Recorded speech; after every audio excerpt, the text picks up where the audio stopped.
요즘 극장가에 돌풍을 일으키고 있는 그런 영화가 있죠. 극한 직업이라고. 여러분 한번 보셨나요? 1600에서 1700만으로 이렇게 향하고 있는데 코미디 영화예요. 왜 코미디 영화가 그렇게 현대에 잘 팔리고 많은 사람이 찾느냐? 세상살이가 각박하니까 그래요. 지금 현대인들이 잃어버리고 있는, 특별히 대한민국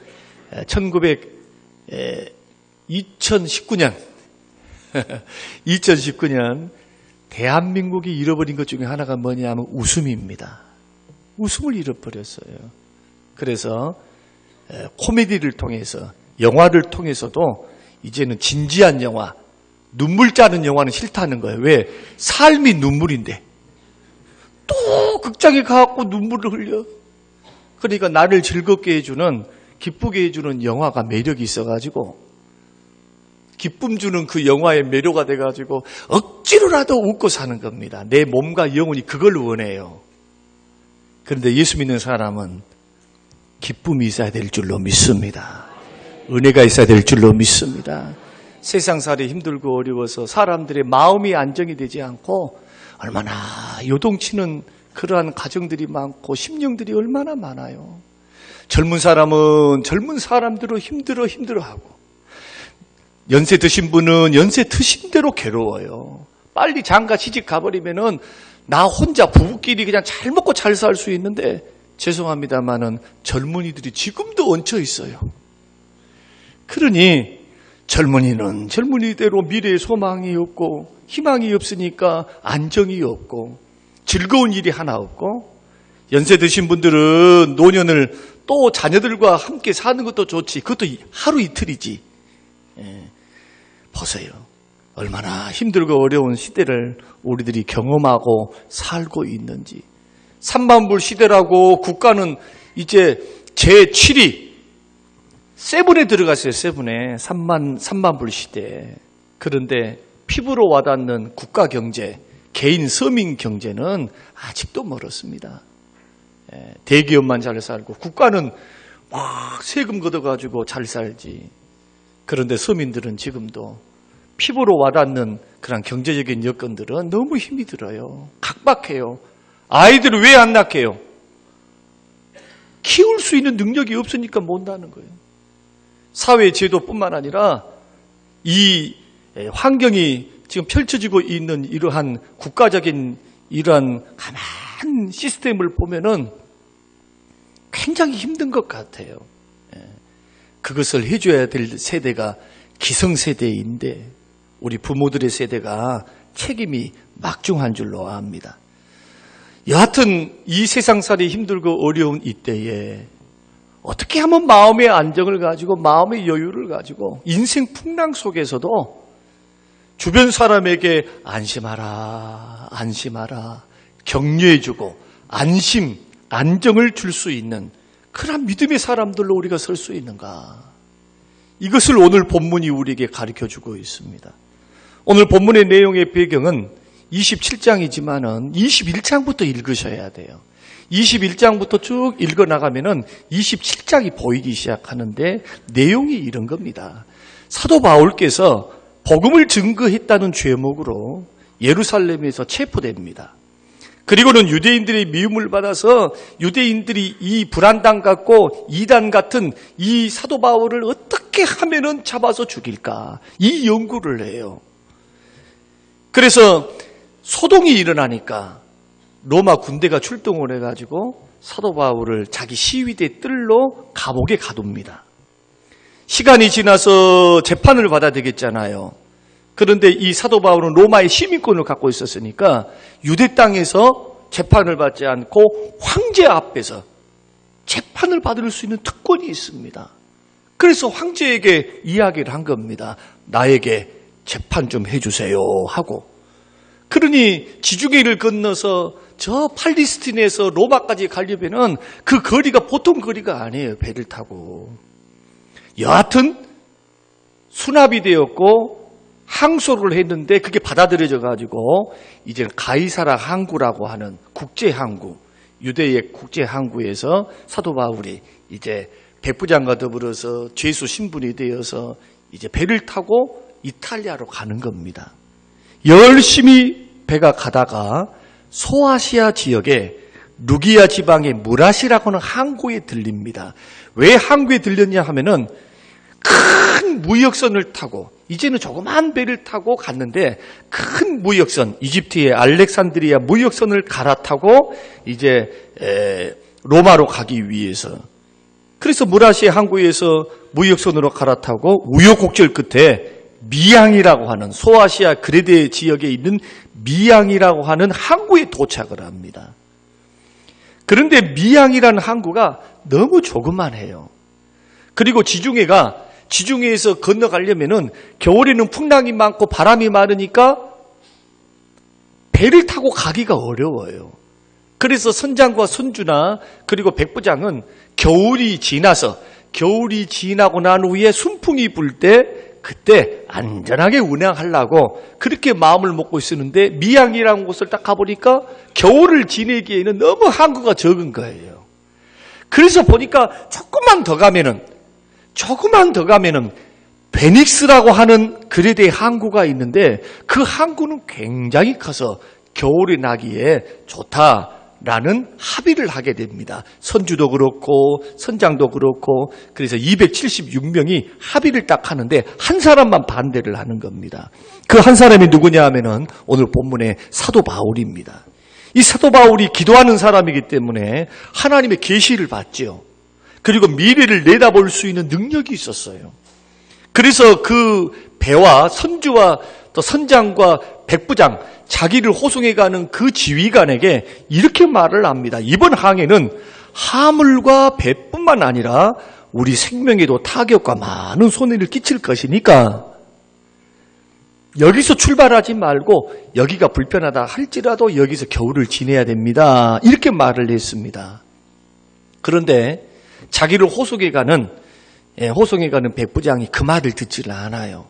그리고 경험이 많은 선주와 또 선장의 말을 듣고 그들은 이제 미양이라는 곳에서 아니다, 더 큰 곳에 가서 재미나게 놀아야 되고 음식도 조달이 잘 돼야 되고 여기는 불편하니까 더 좋은 곳으로 가자, 조금만 가면 돼. 그렇게 하고 그레데 해안선을 따라서 출발을 한 겁니다. 출발을 했는데 1시간도 못 돼서 태풍을 만납니다. 그 태풍의 이름이 유라굴로 태풍이었습니다. 그 태풍이 얼마나 강력했던지 집채만한 파도가 치고 거센 바람이 사람을 날려버릴 정도가 되고 사방에는 먹구름으로 사방이 캄캄해지면서 모든 것을 삼켜버리는 초특급 태풍이에요. 보세요. 276명이 타는 배였으니까 어느 배였을까요? 엄청나게 큰 배였음을 우리가 알 수가 있습니다.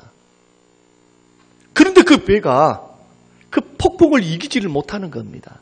첫째 날이었습니다. 첫째 날이 다가와가지고 폭풍이 치니까 짐을 버려버려요. 이집트 알렉산드리아에서 향신료부터 시작해서 무역선이니까 이탈리아 로마로 가는 그 값진 물건들이 있잖아요.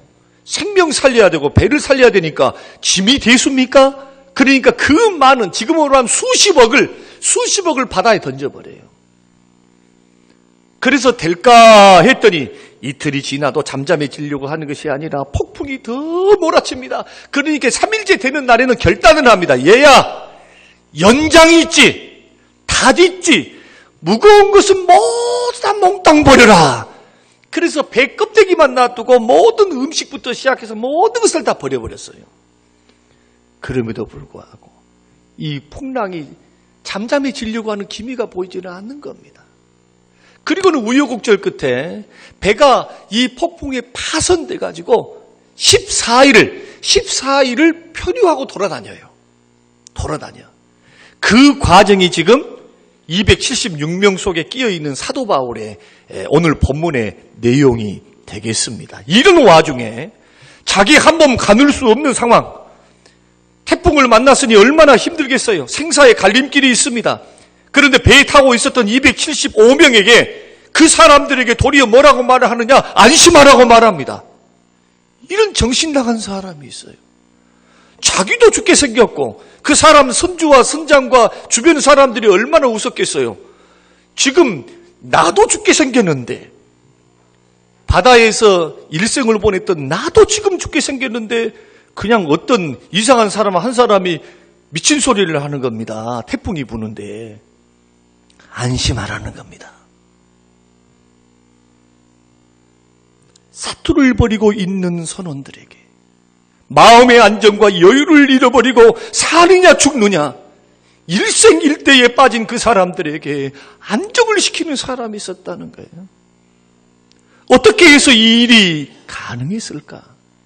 그것을 우리 예수 믿는 믿음의 사람들이, 하나님을 섬기고 믿고 있는 사람들이 어떻게 하면 마음의 여유와 마음의 안정을 가지고 나도 안정이 된 것뿐만 아니라 방황하는 영혼들, 힘들고 어려운 영혼들, 지금 문제와 어려움 속에서 눈물을 흘리고 있는 사람들에게 안정을 주고 격려를 주며 그들도 이렇게 세워서 기적의 하나님을 만나게 할 수 있는가?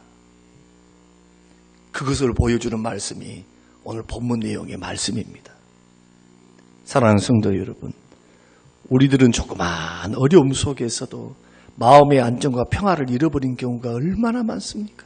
사업 문제, 자녀들 문제, 또 부부 문제, 가정 문제, 보이는 환경, 이런 일들이 우리에게 찾아오면 마음의 여유를 잃어버려요. 마음의 안정이 상실되어 버립니다. 그런데 이런 삶이 지속이 되면은 어떻게 되느냐? 이것이 중단에 양당 간의 결론을 맺어야지. 이기든지 승리하든지 이렇게 해야지. 그렇지 않고 사람들이 이러한 안정되지 않는 우울함과 힘듦과 괴로움에 계속 지속되게 되면은 사람들이 자포자기를 해요. 술을 의지하게 됩니다. 엉뚱한 것에 돈과 몸과 마음을 다 뺏기고 허랑방탕하게 돼버려요. 기쁨과 즐거움이 없는 불행한 삶을 계속해서 살게 됩니다. 아마 이렇게 물어보실 분들이 있을 줄로 압니다. 이런 현상들에 대해서 사람이기 때문에 그렇지 않겠습니까? 이렇게 저에게 물어보실 분이 있으시다면 제가 이렇게 대답을 해드리고 싶어요. 그 말씀 옳아요.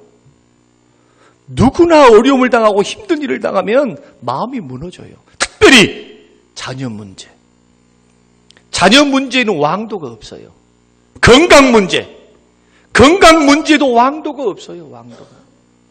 돈 문제는 그나마 괜찮아요. 내가 겪은 것은 괜찮아. 그러나 내 속으로 난 자식들이 어려움을 당하고 힘든 일을 당하면 그것을 견딜 수 있는 부모가 어디 있겠어요? 중병에 걸린 사람들, 저는 지금까지 본 사람들 가운데 병 걸려서 하나님 앞에 무릎 꿇지 않은 사람 내 못 봤어요. 질병에는 왕도가 없어요. 온 가족이 다 아파요. 그 당사자만 아픈 것이 아니고 그 집안이 어두워져 있어요. 집안이. 그러나 문제는 뭐냐? 그 기간이 길어서는 안 된다는 거예요. 조금은 낙심할 수 있고 조금은 답답할 수 있어요. 그러나 그런 생활이 계속되면 왜 문제냐 하면은 건강에 문제가 발생을 합니다. 자, 여러분들이 지금 힘들고 어려워서 자꾸 우울함이 오고 문제가 해결되지 않아서 많은 문제를 안고 늘 스트레스를 받고 있으면은 이 스트레스는 스트레스로 끝나는 게 아니에요. 스트레스 호르몬이 나옵니다. 뇌에서, 몸에서. 그리고는 이 호르몬이 몸에 돌아다니면서 근육을 어떻게 하면 뭉치게 만들어요. 혈액순환이 안 되게 만들고, 혈액순환이 안 하면 순환기 계통에 당뇨병부터 고혈압부터 시작해, 저혈압부터 시작해가지고 온갖 질병, 저는 이걸 잡병이라 그래요. 잡병들이 달라붙어. 그래서 예수 믿는 사람들이 나는 술도 안 먹고, 나는 열심히 기도도 하고, 나는 또한 담배도 안 피우고, 나는 고된 일도 안 하는데, 시름 아파갖고 병원에 딱 가면은 병원에서 뭐라고 말합니까? 아무 이상 없어요. 병명을 뭐라고 말을 해요? 스트레스예요. 갖다 붙이기 좋아, 스트레스. 그런데 이 스트레스가 만병의 아십니까? 암병에도 언제나 포함되어 있어요. 여러분, 당뇨병에도 포함되어 있어요. 원인 제공자라는 거예요, 이게. 그러니 보세요. 마음의 안정을 잃어버리고 여유를 잃어버리고 자꾸 스트레스 받고 나는 우울해, 나는 힘들어, 내 인생은 포기해야 돼, 나는 행복하지 못해, 나는 끝났어. 늘 자학하고 우울해하고 힘들어하고 기쁨을 잃어버리고 살면 여러분 그 문제 해결하기 전에 그것이 길어지면은 먼저 그 사랑부터 죽게 돼요. 근데 반대로 기쁨을 유지하잖아요. 웃잖아요.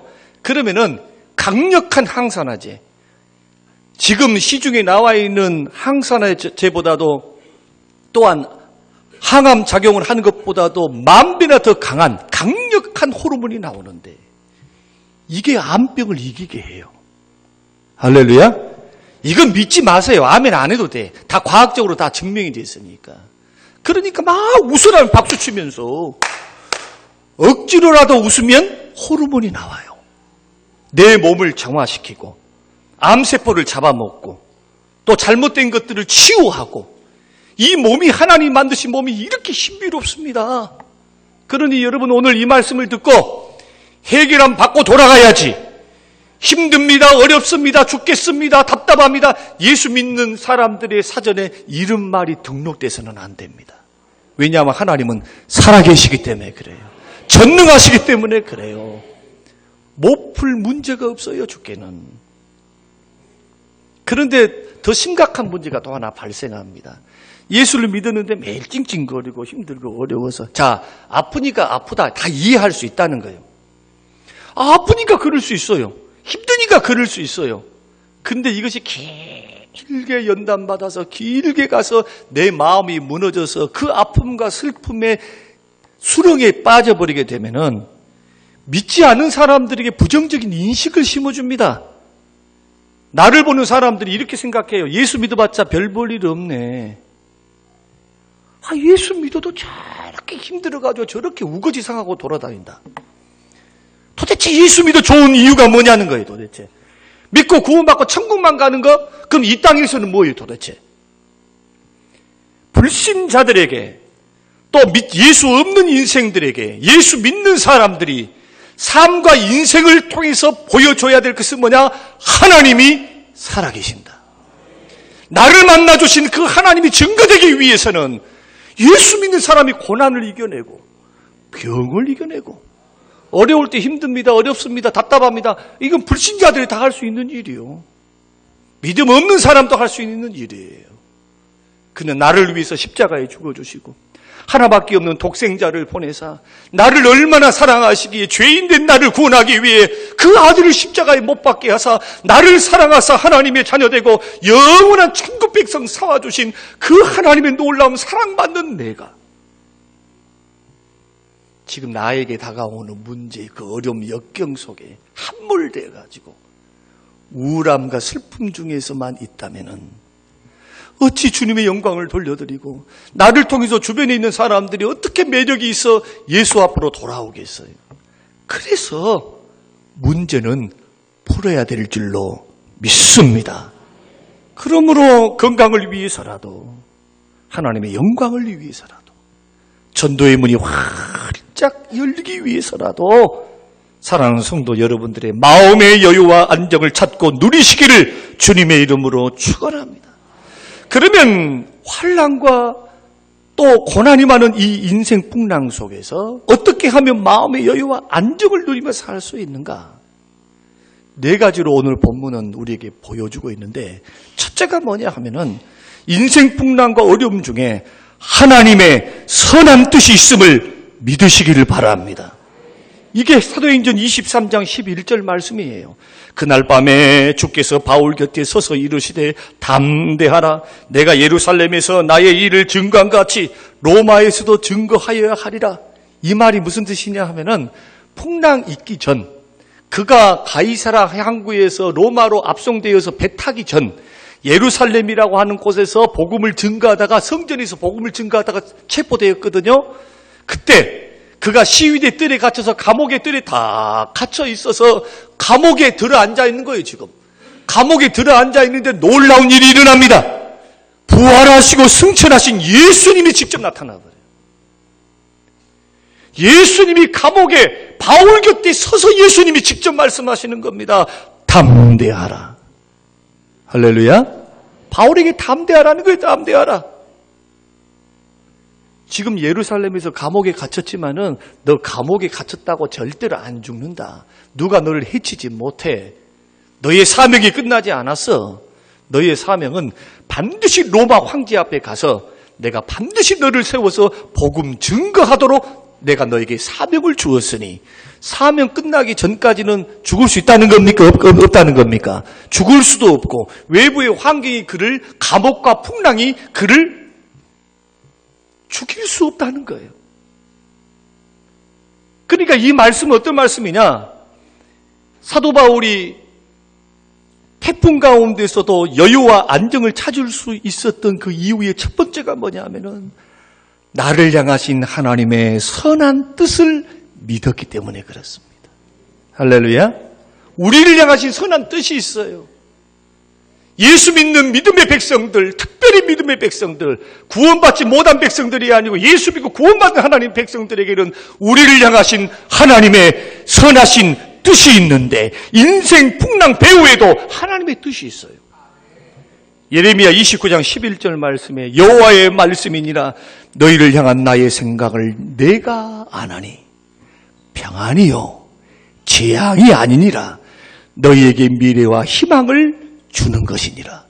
하나님이 우리에게 뭘 주기를 원하시느냐? 인생을 살아갈 때 우리에게 희망을 주시고 평안을 주시고 소망을 주시고 미래의 소망과 희망을 주시는 것이 주님의 본래 뜻이에요. 그러니까 예수 믿고 구원받는데 세상에 하나님을 나의 아버지라고 모시고 사는데 아버지가 자기 아들이 아무리 말을 좀 안 듣기로서니 그 아들 죽어버렸으면 좋겠다. 호적에서 받는 것은 괜찮아. 좀 훈련받고 연단받아서 부모 없이 좀 네 나가서 돈 좀 벌어봐 고생하라 이 정도는 괜찮지. 아니 내 마음에 안 든다고 확 죽어버렸으면 좋겠다. 이런 부모가 어딨냐는 거예요. 내 자식이 아무리 미워도 버릴 부모가 어딨냐는 거예요. 그런데 하늘아버지는 우리를 어떻게 구원하셨고 어떻게 우리를 살리셨습니까? 하나밖에 없는 독생자를 이 땅에 보내사 그 목숨값으로 우리를 사신 거예요. 누구보다 우리를 더 사랑하신 겁니까? 그 아들 예수 그리스도보다 죄인된 우리를 더 사랑하시는 분이 우리 주님이십니다. 그 주님의 선하심을 믿어야 돼요. 여러분들이 당하는 어려움과 고난이 여러분들이 다 이해하지 못한다 할지라도 하나님 선한 뜻이 있음을 믿어야 돼요. 어떨 때는 하나님이 나에게 교훈을 주시려고 여러분 자식 키울 때 권면하잖아요. 도둑질하지 말고 거짓말하지 말고 인사 잘하고 어른들 보면 인사해라 인사만 잘해도 네 집 아들이여 너가 아버지 누구냐 이름이 뭐냐 어른들이 물어봅니다. 교육 잘 시켰다고. 어떨 때는 엄숙한 징계일 수도 있어요. 자신의 잘못과 실수 때문에 고난받을 수 있어요. 그러나 나에게 실수도 아니고 어려움도 아닌데 보세요. 하나님 나에게 복 주시려고. 죄 때문이 아닌데 하나님이 나를 좀 써서 사용하셔서 복도 주고 훌륭하게 키워서 더 큰 복으로 하나님 영광을 위해서 쓰임을 받고 싶은데 쓰고 싶은데 아직 부족해. 연단받아야 돼요. 훈련받아야 돼요. 공부해야 돼. 그러니까 하나님이 잠깐 우리에게 연단하시고 훈련하심을 통해서 주시는 어려움들이 있기도 합니다.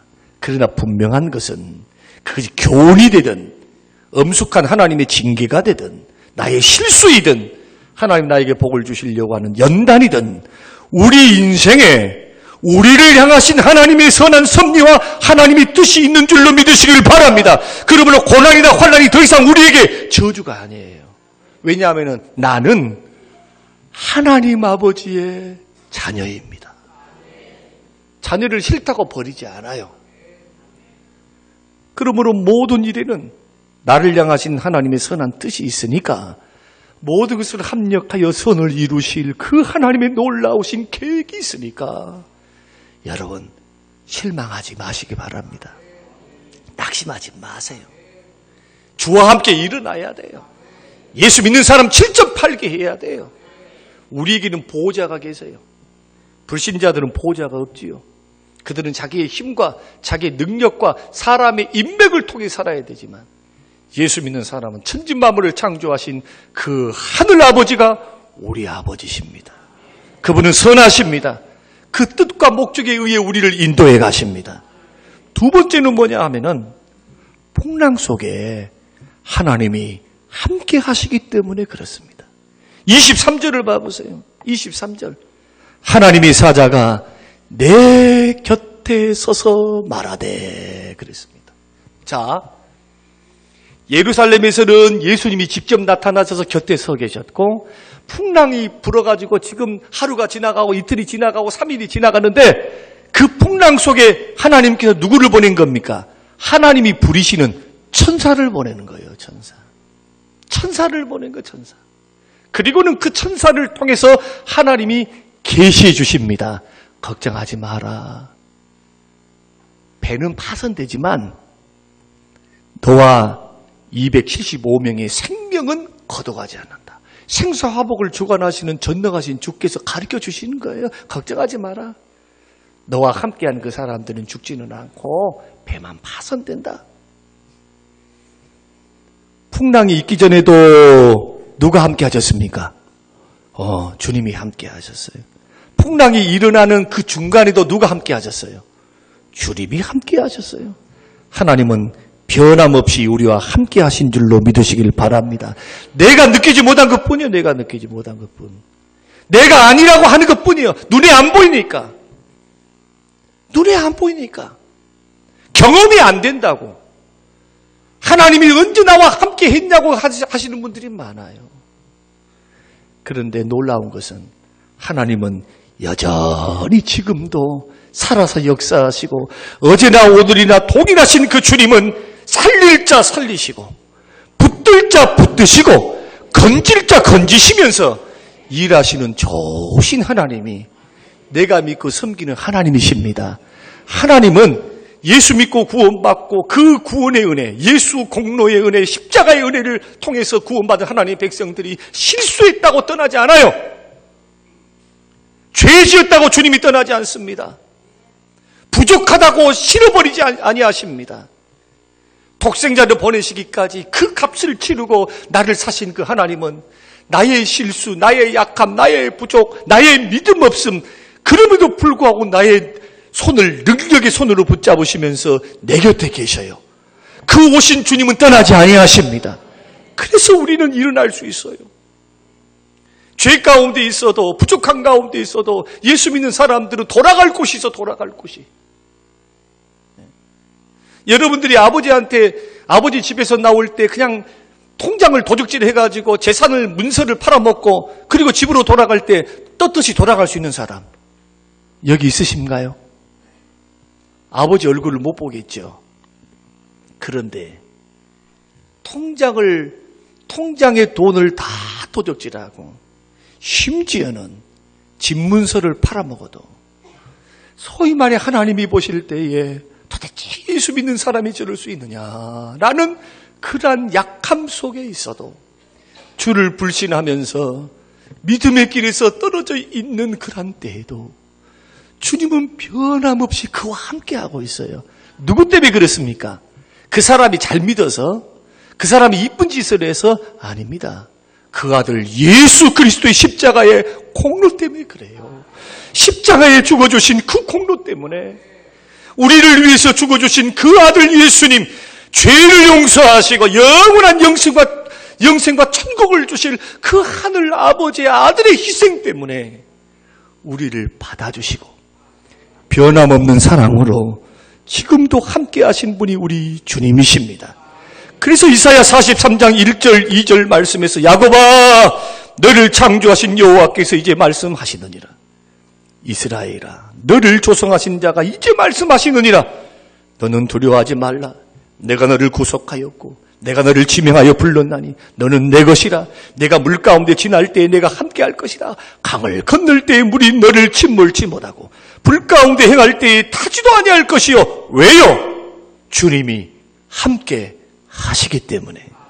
그렇기 때문에 사도 바울은 주님이 풍랑 속에서 나타나시고 풍랑 속에서도 말씀도 주시고 그러니까 담대할 수밖에 없고 마음의 안정과 여유를 찾을 수밖에 없어요. 이 차이가요 하나님을 만나느냐 하나님을 못 만난 자의 차이입니다. 예수 믿는 믿음의 사람들은 보세요. 처음에는 시작할 때는 부족하게 시작하고 미약하게 시작해도 예수 믿는 가정들을 보세요. 저는 저의 가정을 떳떳이 저는 당당하게 말씀드릴 수 있어요. 시간이 가면 갈수록 그 가정을 하나님이 어떻게 세워가시는가 눈으로 똑똑히 한번 보세요. 저는 우리 교회 안에 많은 사람들을 상담합니다. 많은 사람들이 세워지고 있는 것을 보고 있어요. 복도 받고 어려운 문제 같이 지금 저와 함께 기도하면서 상담하면서 기도받으면서 함께 문제를 풀어가고 있어요. 하나님은 멋지신 분이에요. 하나님은 살아계세요. 그런 간증들이 지금 금요일 날 했던 우리 집사님들의 간증들이고 다음 주에도 또 간증을 합니다. 내가 만난 하나님, 문제 풀어주신 하나님, 어떻게 자살 충동 가운데 있었던 나를 하나님이 나를 건지사 치유해 주셨는가. 공황장애로 10년 동안 밖을 나오지 못한 사람들이 어떻게 예수 믿고 구원받아 말씀 안에서 은혜 안에서 해방돼서 떳떳이 돌아다니고 있잖아요. 교회에서 자면서 기도하면서 그 은혜를 노래하는 많은 사람들. 하나님은 우리와 함께 하십니다. 18세기 위대한 전도자였던 존 웨슬레 목사님, 그가 은혜를 받고 선교사가 되기로 소원을 했습니다. 그래서 영국에서 미국으로 건너가는 배에 타서 미국 선교사로 가려고 이제 배를 타고 한참 가고 있는데 바람이 불더니 비바람과 함께 태풍이 배를 강타해버립니다. 순식간에 배가 아수라장이 되고 말았습니다. 막 살려달라고 기둥을 붙잡는 사람, 우는 사람, 흔들리는 배의 중심을 못 잡아 쩔쩔매는 사람, 많은 사람들, 그 수많은 사람이 쩔쩔매면서 전전긍긍하면서 사느냐 죽느냐 그 기로에 놓여 있었습니다. 웨슬레도 목사이면서 선교사이면서 심한 고난이 딱 오니까 하나님이고 예수님이고 없어져 버렸어요. 사느냐 죽느냐 하는 문제가 딱 발생하니까 하나님이 생각이 안 나. 그리고는 기둥을 붙잡고 이 풍랑이 지나가기를 그렇게 두려움에 떨면서 죽음의 공포 속에서 그 풍랑을 맞이하고 있는데 어디선가 세미한 찬송 소리가 들려요. 이것이 바람 소리인가 사람 소리인가. 그 풍랑이 치면서 배가 요동하고 있는데 가만 들어보니까 찬송 소리요. 그래서 찬송 소리의 출처를 보니까 저 배 밑바닥에서 모라비안 성도들이 그 성도 몇 사람이 다 앉아가지고 성도들이 말이요. 거기에서 하나님 앞에 찬양하고 있는 거예요. 그 찬송가가 내용이 뭐냐 하면은 내 평생에 가는 길 순탄하여 늘 잔잔한 강 같든지 큰 풍파로 무섭고 어렵든지 나의 영혼은 늘 편하다. 내 영혼 평안해. 내 영혼 평안해. 저 마귀는 우리를 삼키려고 입 벌리고 달려온다 할지라도 주 예수는 우리의 대장되니 끝내 싸워서 이기리라. 내 영혼 평안해. 내 영혼 평안해. 내 영혼 평안해. 목사는 죽겠다고 아우성 그리면서 요동해가지고 하나님의 뭐고 기도할 정신도 없는데 성도들은 모여가지고 뭘 하느냐. 내 영혼 평안하다예요. 주님 때문에. 이 풍랑도 하나님 잠잠게 하시고 이 풍랑에서 이길 수 있도록 하나님이 쉬시 나가도록 하나님 역사하실 것을 믿으면서 그때 마음의 안정과 마음의 여유를 찾고 있는 이 성도들의 믿음 말이에요. 결국 풍랑이 지나갔고 미국에 잘 갔지만은 미국에서 선교사 생활을 못했습니다. 왜냐하면 갈등이 너무 심했어요. 내가 정말 구원받은 성도며 구원받은 목사인가? 믿음의 회의가 들기 시작한 거예요. 나 정말 믿는 자인가? 나 정말 믿음 있는 자인가? 그리고는 다시 미국에서 배 타고 영국으로 돌아갔어요. 그리고 영국에서 자기의 믿음을 고민하면서 믿음에 대해서 고민하며 기도하면서 있는데 어느 날 어느 교회에 영국의 어떤 시골 교회에 예배를 참석했는데 그때 목사님이 로마서 강해를 강해하고 있었습니다. 그리고는 그 로마서 강해를 통해서 예수 그리스도의 십자가의 보혈로 그 아들의 피로 나를 구원해 주사 아무 공로 없이 나는 아무것도 하나님 앞에 한 것도 없고 잘한 것도 없고 선을 행한 것도 없고 죄만 짓고 살았던 것밖에 없는데 하나님께서 그 아들 예수 그리스도를 십자가에 죽게 하사 그 피공로를 통해서 자신을 구원해 주신 그 구원이 믿어지기 시작하는 거예요. 주체할 수 없는 눈물로 하나님 앞에 회심, 인격적으로 예수를 만나고 난 후에 그가 주님을 위해서 살기로 결단을 하고 그가 훗날 찬송을 하나 썼어요. 찬송시. 그 찬송시가 우리 찬송가에 기록되어 있는데 388장입니다. 내용이 어떻게 되느냐? 비바람이 칠 때와 물결 높이 일 때에 사랑 많은 우리 주 나를 품어주소서. 풍파 지나가도록 주여 나를 숨겨주시고 안식 얻을 수 있는 곳으로 주여 인도해 주옵소서. 나의 영혼이 아무리 이 세상을 돌아봐도 나의 영혼을 피할 때는 예수밖에 없으니 혼자 있게 마시고 주님 나에게 위로하여 주시옵소서. 지금 나는 주님 의지합니다. 도와주심을 바라보고 기도하고 있습니다. 나는 아무것도 할 수 없는 주여 죄인입니다. 주여 나에게 보호해 주시고 인도하여 주옵소서. 그 후에 이 웨슬레가 그 은혜를 받고 전 세계를 돌아다녀요. 전 세계를 돌아다니면서 역사상, 교회의 역사상 가장 많은 설교, 가장 많은 전도, 가장 많은 영혼들을 전도해서 하나님 앞에 영광 돌려드렸던 부흥의 주역 존 웨슬레 목사. 여러분, 왜 우리가 인생 풍랑 중에서 안정을 누리며 환경이 그대로 있음에도 불구하고 내 마음이 무너지지 않고 소망을 불태우고 희망을 불태우며 걸어갈 수 있습니까? 인생 풍랑 중에 주가 계십니다. 그 주님이 우리와 함께 하십니다. 세 번째로는 약속의 말씀을 붙잡았기 때문에 사도 바울이 마음의 안정을 누릴 수가 있었습니다. 25절을 보세요. 자, 25절 같이 한번 읽겠습니다. 시작. 그러므로 여러분이여 안심하라. 나는 내게 말씀하신 그대로 되리라고. 누구를 믿는다? 하나님을 믿는다. 어떤 하나님? 너 죽지 않아. 풍랑이 너를 죽일 수 없어. 반드시 황제 앞에 서서 로마에까지 가서 황제 앞에 서서 복음을 증거해야 돼. 이렇게 말씀하신 하나님을 믿는다는 거예요. 약속의 말씀을 믿는다는 겁니다. 약속의 말씀. 사랑하는 성도 여러분, 우리가 어려운 환경을 이기기 위해서 그리고 마음의 안정을 누리기 위해서 하나님께서는 선한 뜻이 있다. 이 고난에는 하나님 나를 합력하여 선을 이루사 살리게 하신다. 반드시 하나님은 살리신다. 이거 믿었고 또 하나님이 풍랑 중에도 풍랑 전에도 지금 어려움을 당할 때에도 하나님 나 모르고 외면한 것이 아니라 침묵하신 것 같지만 하나님 침묵하신 것이 아니라 하나님이 보고 계시면서 함께 곁에서 이 고난과 어려움을 함께 하고 계신다. 이걸 믿었다면 그 다음에 실질적으로 해야 될 게 있어요. 내 믿음이란 것을 발동해갖고 실질적으로 해야 될 게 뭐냐. 약속의 말씀을 붙드시기를 주의 이름으로 축원합니다.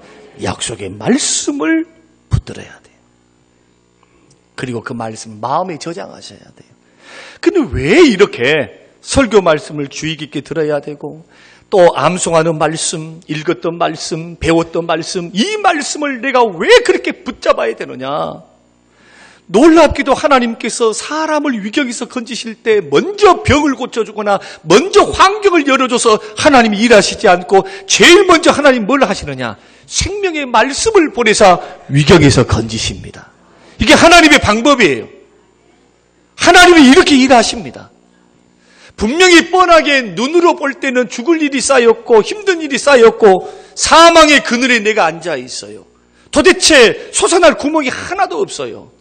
그런데 하나님께서 전능하신 하나님이 기적을 베푸시기 전에 나를 살리시기 위해서 제일 먼저 뭘 하시느냐? 하나님의 말씀을 보내요.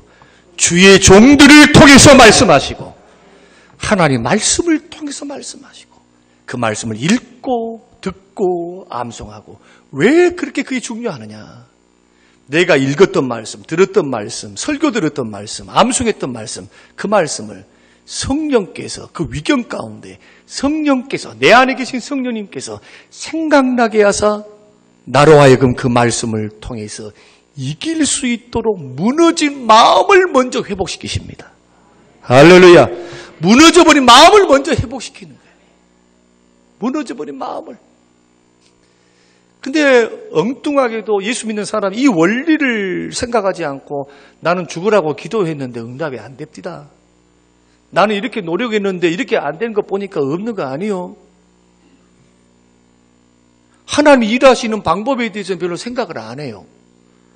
자기 경험, 자기 생각으로 판단을 해버려요. 이런 어리석은 인생들이 너무 많아요.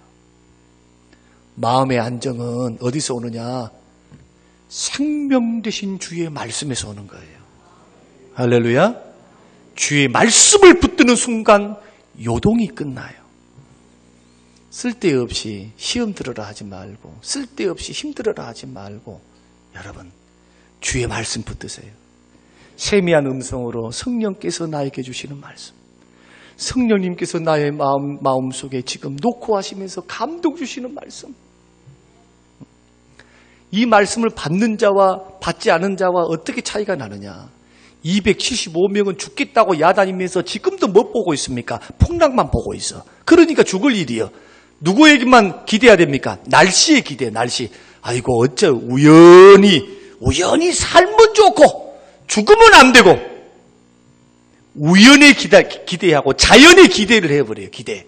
그런데 이 말씀을 붙잡은 사람들은 풍랑 보지 않습니다. 하나님 바라보지. 말씀 붙들지. 그 말씀을 통해 역사하실 하나님을 보니까 마음에 안정이 생겨요. 마음의 안정. 마지막은 두말할 필요 없어요. 네 번째는 기도를 멈추지 말아야 돼요. 풍랑이 일고 어려울 때는 기도 멈춘 건 아닙니다. 자꾸 가정에 어려움이 생기죠. 힘든 일이 생기죠. 두말할 필요 없어요. 기도하라는 사인이에요. 기도도 해야 될 때 해야 돼요. 이미 버스가 딱 지나간 다음에 기도한답시고 막 하고 있으면 안 돼요. 회개도 기회가 있습니다. 하나님이 허락하신 기회가 있어요. 기회가. 그 기회를 따라서 기도하셔야 돼요. 하나님 무작정 기회 주신 건 아닙니다. 환경이 자꾸 꼬여가고 힘들어가면 예수 믿는 사람들은 믿음의 촉을 발동시켜야 돼요. 그때는 어떻게 기도해야 되느냐? 약속의 말씀 붙들고 선한 뜻이 있음을 믿고 나와 함께 가신 주님을 믿고 기도하면서 뭘 외쳐야 되느냐? 주의 말씀을 외치면서 주의 말씀을 외치면서 주의 말씀을 외치면서 주의 능력을 구하며 하나님 앞에 기도하면 하나님께서 지극히 높으신 하나님의 평강이 내 마음과 생각을 지키시면서 우리를 인도하시는데 이것부터 마음을 견고하게 평안함으로 인도해 주시잖아요. 그러면은 환경을 통해서 결과가 나온 것은 시간 문제입니다. 할렐루야. 예수 믿는 사람은 그렇게 하는 거예요. 기도 응답을 그렇게 하는 거예요. 내 마음의 주가 평안을 주셔야 돼요. 응답의 사인으로 평안을 주세요. 이런 축복과 은혜가 저와 여러분에게 있어서 이제는 하나님을 귀로만 듣지 말고 증명된 하나님, 살아계신 하나님, 역사하신 하나님, 그 하나님을 만나고 체험하셔서 나만 안정 누리지 말고 주변 사람에게 말하셔야 돼요. 내가 먼저 믿은 내가 먼저 만난 내가 예수 믿어봐라. 예수님은 살아계신다. 그분 믿어봐라. 그분께 나오라. 우리는 이런 역사 가운데 주변에 있는 흔들리고 있고 유리방황하는 많은 사람들을 섬길 수 있습니다. 저는 이런 말씀들이 저와 여러분에게 큰 도전이 되어서 사도 바울처럼 심지가 견고하고 주께서 심지가 견고한 자에게 평강을 더해요. 마음이 견고하셔야 돼요. 이 원리가 오늘 주신 원리이기에 이 말씀 붙들고 여러분의 믿음을 세우시고 걸어가서 많은 사람들을 돕는 귀하고 복된 인생들이 되시기를 주님의 이름으로 축원합니다.